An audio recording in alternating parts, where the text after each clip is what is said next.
American product से प्रेम करते लेकिन यूज जापानीज प्रोडक्ट करते थे।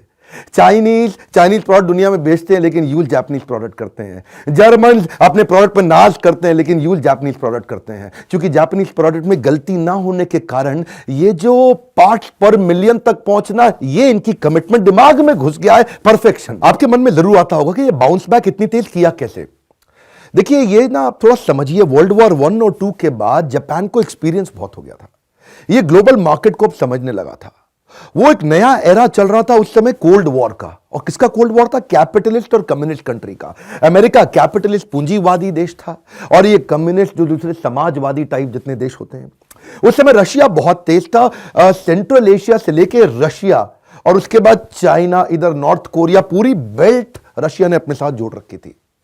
और इधर इसको मालूम था कि कैपिटलिस्ट कंट्री के पास एक बहुत बड़ा मार्केट है जहां पे एक्सपैंड किया। जापान ने वही अमेरिका का साथ देना ठीक समझा। जापान ने देखा I will get a preferential access to global market. मेरी बात समझिए, कम ऑन, क्या preferential access to global market. US उसके अंदर उस समय पूरी दुनिया में अपने वर्ल्ड लीडर की दावेदारी ठोक चुका था, यूएस बहुत आगे आ चुका था। जापान ने वही दोस्ती निभाई, क्यों? उसको जानता है, अच्छे से जानता है कि यूएस इस समय किसी को तो दोस्त बनाएगा ना इस दिशा में।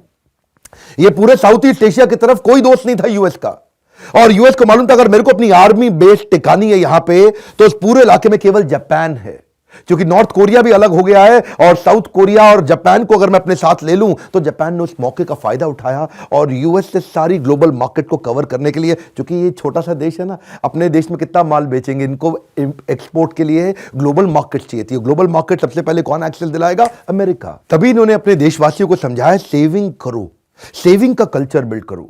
इनके देशवासियों ने बहुत पैसा सेव करना शुरू कर दिया। पैसा बैंक में जाता था, बैंक ने क्या किया, उस पैसे को यूज किया सस्ते इंटरेस्ट रेट पे इंडस्ट्रियलाइजेशन बिल्ड करने के लिए। कई कॉर्पोरेट हब्स और इंडस्ट्रीज चालू हो गई जिसके कारण सस्ते में लोन मिलना शुरू हुआ।